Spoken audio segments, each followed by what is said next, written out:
What does being an entrepreneur actually mean? A lot of people these days want to be entrepreneurs. A lot of people these days don't see the value in getting a degree anymore, or see that they got the degree and that it's pretty much worthless, or that they are not working in the field that they have studied in. Now, if we look at the whole market, okay, and I would never say that going to school, getting your education, going to university, getting your bachelor's, your master's, your PhD is worthless, because it's not only good for your brain, for your synapses, but it's also good to meet people, to maybe meet your significant other, to maybe meet your friend group. Because once you get older, once you get into adulthood, a lot of people I've met have told me that it's even harder to make friends. Now, second, why is going to university good? Going to university is good if you don't already have a critical mind, because you may learn new ways of thinking, you may learn new ways of strategizing, you may learn how to write an essay. If you go to law school, you may learn how to. I learned how to basically decode and read laws, and because it has a different meaning, every word can change the whole meaning of the new phrase, and can change how the text has to be interpreted, which you have to place value on, and all the small little details that could change and affect either the law, your patent, whatever it is. Now, being an entrepreneur, a lot of people glorify it. We see a lot of people on YouTube post about what it's like to run a business. One of the new names that comes to mind is Daniel Dalen, for example. Another great name I would actually recommend watching is Bruno Casanovas, who runs nude projects, because that's really what it's pretty much like. Well, if you look at Bruno Casanovas and you look at his counterpart combined, because that's what it means to be an entrepreneur. To be an entrepreneur, if you truly want to be an entrepreneur, you have to know that it's much more work than a typical 9 to 5. If you have a 9 to 5, you go to work at 9, you come home at 5, 6, depending on if you work for one of the big four, you might stay until much later, but that comes with more money, right? But being in a salary job means you trade your time for money, and you have a certain cap that you can reach. So you can never go over it. And most people that make it to director level, to the highest positions in the company, even in the big fours, will probably make around 500,000 to $1 million max, right? And that's considered the top 1% of salaries. As an entrepreneur, we all know you can either become CEO and founder of a very successful business and make multiple millions of dollars and have uncapped salary. The more profit you make, the more you can take home, because it also depends on whether you want to take profit or whether you want to reinvest the profit and make sure the business grows and the engine grows, which also comes with its own risks. But then we also have the other way of generating a lot of money at once, and that's when you do an exit. That's when you sell off percentage of your shares, etc. Now, a lot of people want to be entrepreneurs, right? But being an entrepreneur means being, maybe, it all depends situationally, but it means being broke for several years while you see your peers that have regular jobs maybe be ahead of you, right? Some might work in banking, some might work as lawyers, some might work normal retail jobs, etc. And it means working maybe 18 hours a day while you get paid one third of what they do. With the trade off that you might be able to retire way earlier, might be retired as a multi millionaire. But, and this is why I say, if you want to be an entrepreneur, you have to be so confident in it that you know You either have a product that the market has demand for and that the market needs, or you are so good at sales, marketing, that you can create basically that you can create a market for yourself, that you know how to make profit and that you can grow a business. Or third, you need to be able to be so good at social engineering or putting people into place that can get you there. But it's not for everyone. And a lot of people think it's one way, it's the only way to freedom. It's one of the very limited ways to freedom. Yes, there's a limit to freedom that we can attain. Because even as an entrepreneur, you're subject to certain laws, certain regulations. If you become too big, you'll always have players in the same markets. Unless you have a monopoly, then you have the government on you, you have the taxman on you, you have many people trying to bring you down, trying to steal your clients, trying to figure out your secrets. It's pretty much war.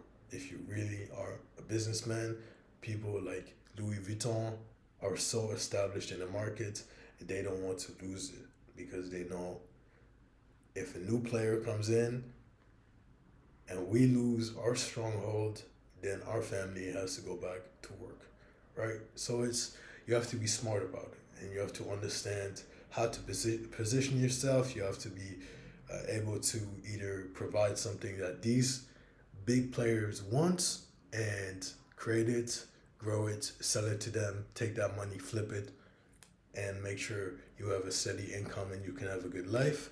Or you create something so big that competes with them. And once you do that and compete with them, be ready to have an army of lawyers, be ready to have good security, and be ready to, yeah, you have to know that this will be your life and it can be worth it. And that's what I'm aiming for as well with my companies. Um, and I know it will come with some hardships. It will come with a lot of patience. It will come with people thinking that you're a failure, or what are you doing, or why are you putting your time into something that might not become what you intended, or people think you're delusional because you see something that has never been done, and people think he's a little crazy or off it because how can you believe in something that has never been done, especially being in a position that you don't see the person in yet?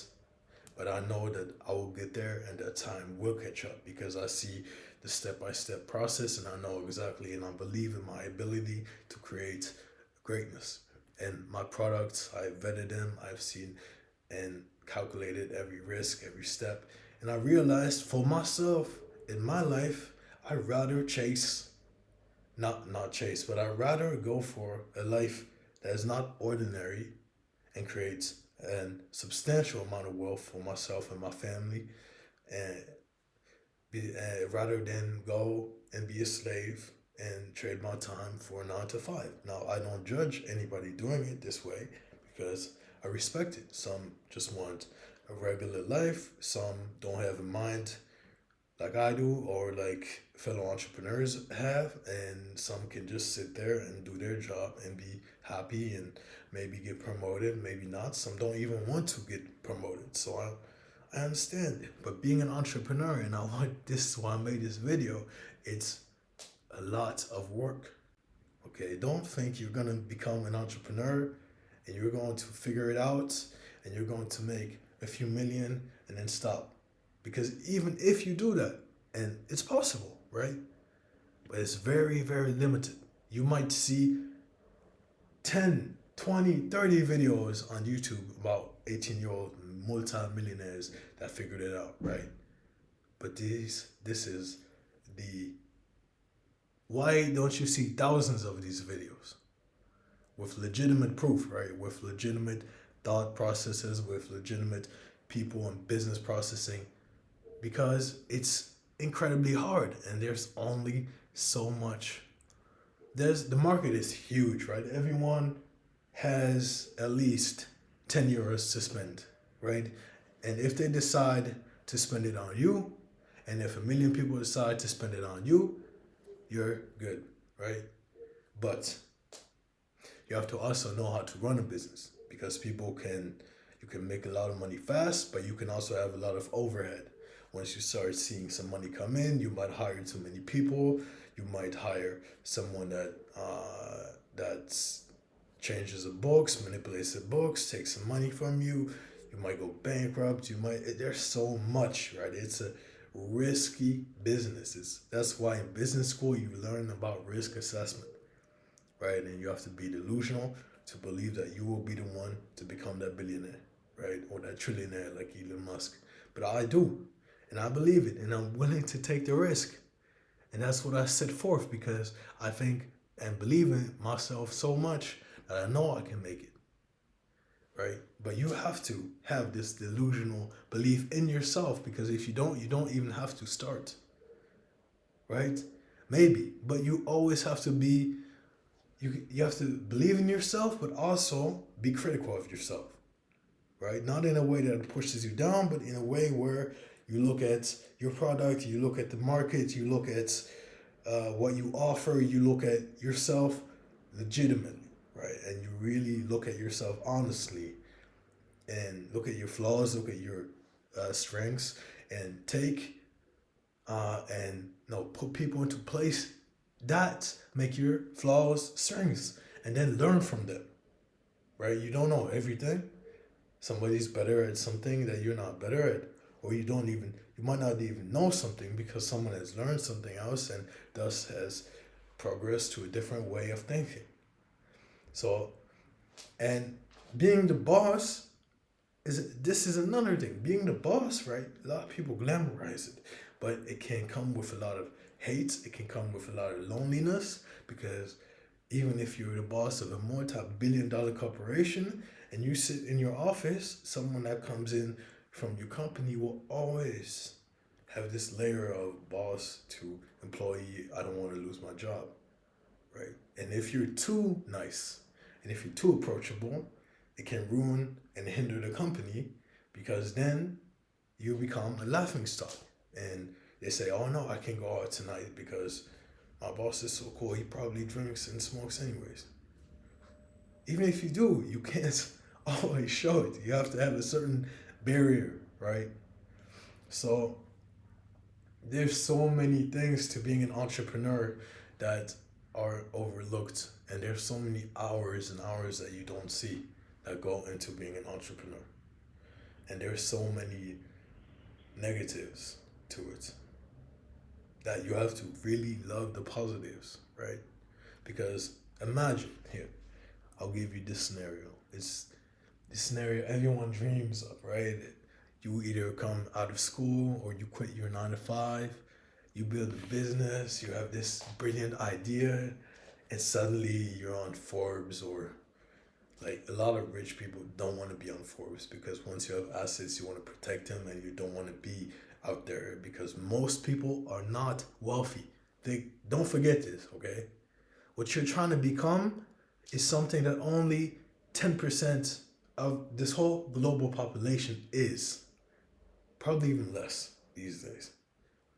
And once you are this, you have to protect it, because there's a whole ton of people that want to be like you. And then out of all of these people, there's a certain group that wants to take it from you, right? And then out of these 10%, there's a certain group that might get envious, or that might be in the same market that want to take it from you. So it comes with its own other anxiety. But let's get back to the story. Imagine, okay, you're fresh out of uni, fresh out of school, fresh out of 9 to 5, you establish this business. Within 1 year, 2 years, 3 years, it takes off. Boom. Suddenly, you're seeing money that you never had before. You're sending money to your parents like you good. You're taken care of for life. That's amazing. That's probably the best feeling out there, right? And helping people that don't have it, right? That's what you do it for in the end. Well, at least I know I do, because there's nothing better than giving back to people that really, truly, truly, I don't know, but you know what I mean. Just giving back to people. And then you suddenly the multi millionaire that you always wanted to be. Now you have to think about the tax man, because if you don't pay your taxes, you might be a millionaire in jail. We hope not, but you have to put in a taxman that you can trust, right? Because this taxman sees your account and thinks, I might want to take some money off that. Put in a taxman and a second taxman to audit the taxman, and then a third one that you trust, right? And make sure they are paid enough that they don't need to take money from you. Now, and then after this, second, you have friends, family that envy you and that can't relate to you anymore, and that might try to take money from you, might steal from you. Some might even try to kill you, if we're being honest. Then that brings us to the third point. If you like to finally spend your money and you go to, and you're young, like you're my age or something, and you're still in the club phase, right? Or you're, it doesn't matter, you, whatever age, and you suddenly have money that you never had and you want to do stuff you never did before. So you go to clubs and you have a bunch of girls around you, or if you're female, you have a bunch of guys around you, or your best friends, and everyone's spending, and you have the new Cartier on, and you have the new, hopefully one of my businesses on, right? But whatever, you have it on, you flashy, you it, right? And you get a little too drunk, and someone, maybe the security guard, maybe the bodyguard, maybe whoever sees you, and it's like, look, hey, we have someone super rich. They're gonna come out, they look like this, follow them to the hotel, follow them back to their mansion. Then you need security. So you have to hire security, which costs money. Then you have to trust your security.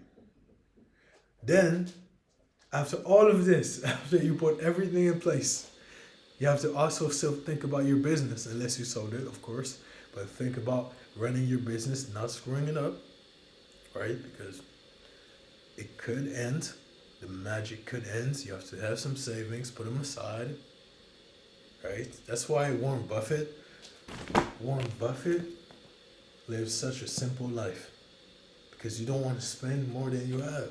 If you are as rich as Warren Buffett and you live like you are a typical analyst at a small bank, you'll always be good.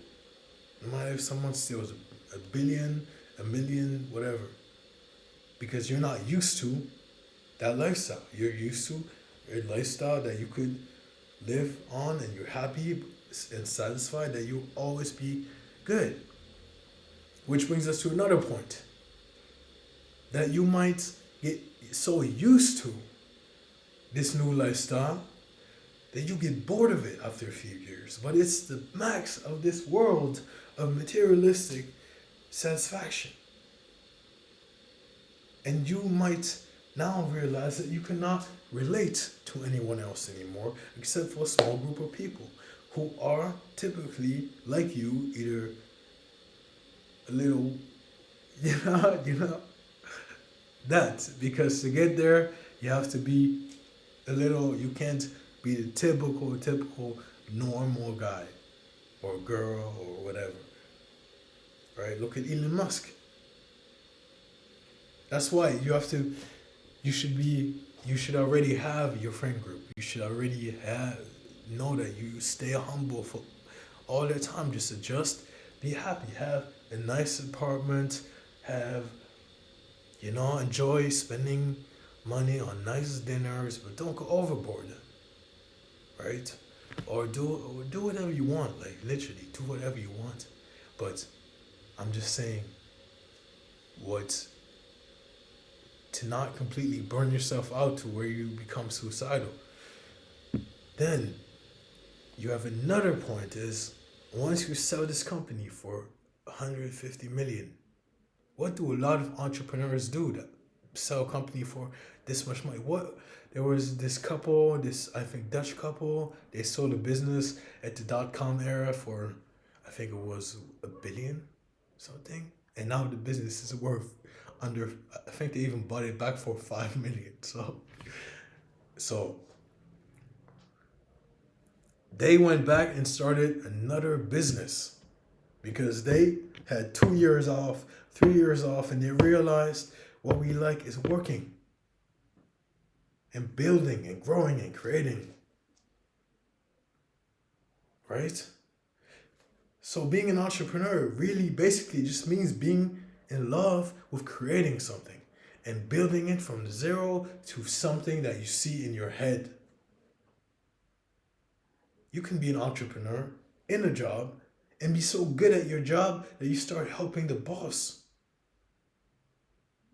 right? So it's so many ways of entrepreneurship, but the real way of building something from zero is what you need to love. You need to love the process of it.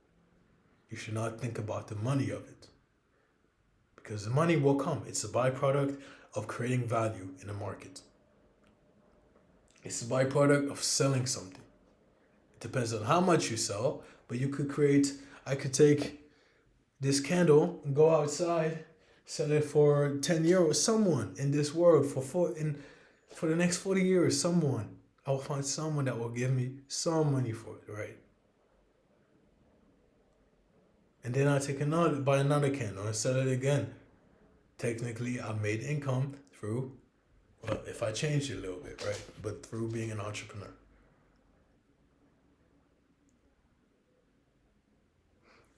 So it's really about creating value in the market. And it's about creating so much value and solving problems that a lot of people have and that a lot of people want to spend their money on. And that's why Elon Musk, that's why all these people work so much, because they love creating. They are inventors. They are entrepreneurs at heart. They are creatives. They are innovators.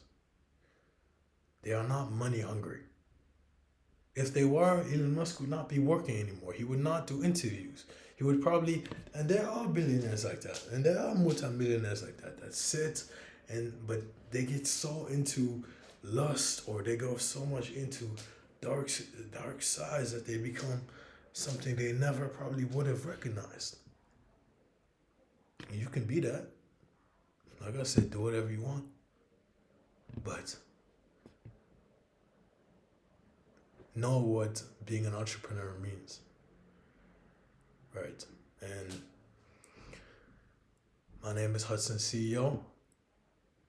If you have a business idea, if you have a startup, if you have an established business and you want a consultation on how to fit the product into the market, how to grow the business, how to hire the right people, how to establish yourself, how to find your target customer, how to reposition yourself in the market, book a consultation, book a meeting, one-on-one down below, and let's talk. If not, subscribe, comment, and have a great day. And yeah, peace.